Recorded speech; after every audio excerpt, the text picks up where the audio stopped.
রুমার কবিতার যাপনে তোমাকে স্বাগত জানাই। আজকের কবিতা কবির মৃত্যু লোরকার স্মরণে, লিখেছেন সুনীল গঙ্গোপাধ্যায়। কণ্ঠ রোধ করা যায় কবির, তাকে মৃত্যুদণ্ড দিয়ে, কিন্তু তার কবিতা যা ভালোবাসে হাজার হাজার লোক, যাতে উদ্বুদ্ধ হয় হাজার মানুষ, যা আত্মস্থ করে নিয়েছে হাজার হাজারে, তাকে আটকাবে কিভাবে রাষ্ট্র? বিপ্লবী নেতার মৃত্যুদণ্ড হতে পারে, কিন্তু সে যে বিপ্লবের বীজ বুনে দিয়েছে ঘরে ঘরে, মানুষের চেতনায় তাকে নির্মূল করা যাবে কিভাবে? এইভাবেই একজন কবি বা বিখ্যাত নেতার বাণী প্রজন্মের পর প্রজন্ম থেকে যায়। মৃত্যুদণ্ড দিয়ে আটকানো যায় না তাদের। স্বতঃস্ফূর্তভাবে জড়ো হয় হাজার হাজার মানুষ এই অরাজকতার বিরুদ্ধে। শৃঙ্খলিত করা যায় না কবির হাত। দুজন খসখসে সবুজ উর্দি পরা সিপাহী কবিকে নিয়ে গেল টানতে টানতে। কবি প্রশ্ন করলেন, আমার হাতে শিকল বেঁধেছ কেন? সিপাহী দুজন উত্তর দিল না। সিপাহী দুজনেরই জিভ কাটা। অস্পষ্ট গোধূলি আলোয় তাদের পায়ে ভারী বুটের শব্দ, তাদের মুখে কঠোর বিষণ্ণতা, তাদের চোখে বিজ্ঞাপনের আলোর লাল আভা। মেটে রঙের রাস্তা চলে গেছে পুকুরের পাড় দিয়ে, ফ্লোরেসেন্ট বাঁশঝাড় জুড়ে। ফসল কাটা মাঠে এখন সদ্যকৃত বদ্ধভূমি। সেখানে আরও 4 জন সিপাহী রাইফেল হাতে প্রস্তুত। তাদের ঘিরে হাজার হাজার নারী ও পুরুষ।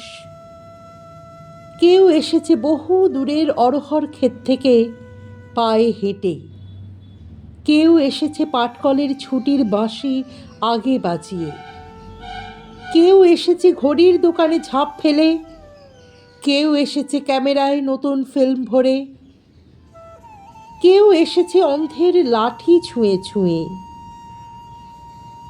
জননী শিশুকে বাড়িতে রেখে আসেননি, যুবক এনেছে তার যুবতীকে।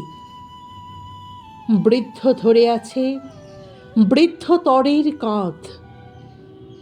সবাই এসেছে একজন কবির হত্যার দৃশ্য প্রত্যক্ষ করতে। খুঁটির সঙ্গে বাঁধা হলো কবিকে। তিনি দেখতে লাগলেন তার হাতের ডান হাতের আঙুলগুলো, কনিষ্ঠায় একটি তিল, অনামিকা অলঙ্কারহীন, মধ্যমায় ঈষৎ টনটনে ব্যথা, তর্জনী সংকেতময়, বৃদ্ধাঙ্গুলি বিভৎস বিকৃত। কবি সামান্য হাসলেন। একজন সিপাহীকে বললেন, আঙুলে রক্ত জমে যাচ্ছে হে, হাতের শিকল খুলে দাও। সহস্র জনতার চিৎকারে সিপাহীর কান সেই মুহূর্তে বধির হয়ে গেল। জনতার মধ্য থেকে একজন বৈজ্ঞানিক বললেন একজন কসাইকে, পৃথিবীতে মানুষ যত বাড়ছে ততই মুরগি কমে যাচ্ছে। একজন আদার ব্যাপারী জাহাজ মার্কা বিড়ি ধরিয়ে বললেন, কাঁচা লঙ্কাতেও আজকাল তেমন ঝাল নেই। একজন সংশয়বাদী উচ্চারণ করলেন আপন মনে, বাপের জন্মেও একসঙ্গে এত বেজন্মা দেখিনি সালা। পরাজিত এমএলএ বললেন একজন ব্যায়ামবীরকে, কুচকিতে বড় আমবাত হচ্ছে হে আজকাল।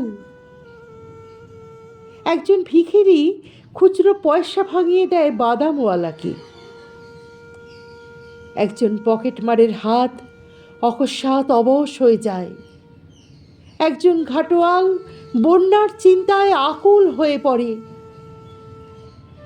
একজন প্রধান শিক্ষয়িত্রী তার ছাত্রীদের জানালেন, প্লেটো বলেছিলেন। একজন ছাত্র একটি লম্বা লোককে বলল, মাথাটা পকেটে পুরুন দাদা। এক নারী অপর নারীকে বলল, এখানে একটা গ্যালারি বানিয়ে দিলে পারত। একজন চাষি একজন জনমজুরকে পরামর্শ দেয়, বউটার মুখে ফলিডল ঢেলে দিতে পারো না? একজন মানুষ আর একজন মানুষকে বলে, রক্তপাত ছাড়া পৃথিবী উর্বর হবে না। তবু একজন সমস্বরে চেঁচিয়ে উঠল, এ তো ভুল লোককে ধরে এনেছে, ভুল মানুষ, ভুল মানুষ। রক্তগোধূলির পশ্চিমে জ্যোৎস্না, দক্ষিণে মেঘ, বাঁশবনে ডেকে উঠল বিপন্ন শেয়াল। নারীর অভিমানের মতন পাতলা ছায়া ভাসে পুকুরের জলে। ঝুমঝুমির মতন একটা বকুল গাছে কয়েকশো পাখির ডাক। কবি তার হাতের আঙুল থেকে চোখ তুলে তাকালেন জনতার কেন্দ্রবিন্দুতে। রেখা ও অক্ষর থেকে রক্ত মাংসের সমাহার তাকে নিয়ে গেল অরণ্যের দিকে। ছেলেবেলার বাতাবি লেবু গাছের সঙ্গে মিশে গেল হেমন্ত দিনের শেষ আলো। তিনি দেখলেন সেতুর নিচে ঘনায়মান অন্ধকারে এক গুচ্ছ জোনাকি। দমকা হাওয়ায় এলোমেলো হলো চুল। তিনি বুঝতে পারলেন সমুদ্র থেকে আসছে বৃষ্টিময় মেঘ। তিনি বৃষ্টির জন্য চোখ তুলে আবার দেখতে পেলেন অরণ্য, অরণ্যের প্রতিটি বৃক্ষের স্বাধীনতা। গাব গাছ বেয়ে মন্থরভাবে নেমে এলো একটি তক্ষক। ঠিক ঘড়ির মতন সে 7 বার ডাকল। সঙ্গে সঙ্গে 6 রিপুর মতন 6 জন বোবা কালা সিপাহী উঁচিয়ে ধরল রাইফেল, যেন মাঝখানে রয়েছে একজন ছেলে ধরা। এমনভাবে জনতা ক্রুদ্ধস্বরে চেঁচিয়ে উঠল, ইনকিলাব জিন্দাবাদ। কবির শতপ্রবৃত্ত ঠোঁট নড়ে উঠল। তিনি অস্ফুট হৃষ্টতায় বললেন, বিপ্লব দীর্ঘজীবী হোক, মানুষের মুক্তি আসুক,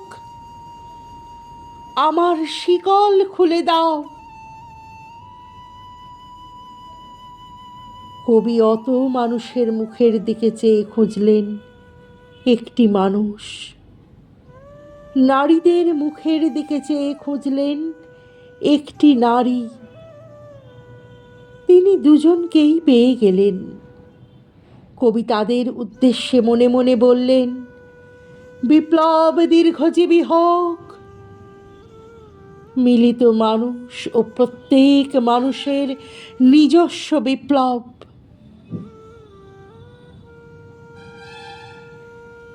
প্রথম গুলিটি তার কানের পাশ দিয়ে বেরিয়ে গেল যেমন যায়। কবি নিঃশব্দে হাসলেন। দ্বিতীয় গুলিতেই তার বুক ফুটো হয়ে গেল। কবি তবু অপরাজিতের মতন হাসলেন হা হা শব্দে। তৃতীয় গুলি ভেদ করে গেল তার কণ্ঠ। কবি শান্তভাবে বললেন, আমি মরব না। মিথ্যে কথা। কবিরা সবসময় সত্যদ্রষ্টা হয় না। চতুর্থ গুলিতে বিদীর্ণ হয়ে গেল তাঁর কপাল। পঞ্চম গুলিতে মরমর করে উঠল কাঠের খুঁটি। ষষ্ঠ গুলিতে কবির বুকের উপর রাখা ডান হাত ছিন্ন ভিন্ন হয়ে উড়ে গেল। কবি হুমড়ি খেয়ে পড়তে লাগলেন মাটিতে।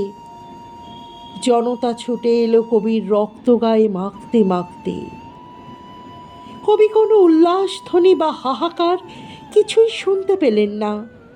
কবির রক্ত, ঘিলু, মজ্জা মাটিতে ছিটকে পড়া মাত্রই আকাশ থেকে বৃষ্টি নামল দারুণ তোড়ে।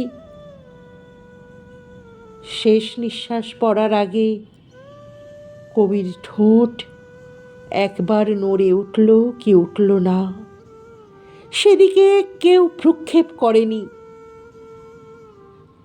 আসলে কবির শেষ মুহূর্তটি মোটামুটি আনন্দেই কাটল।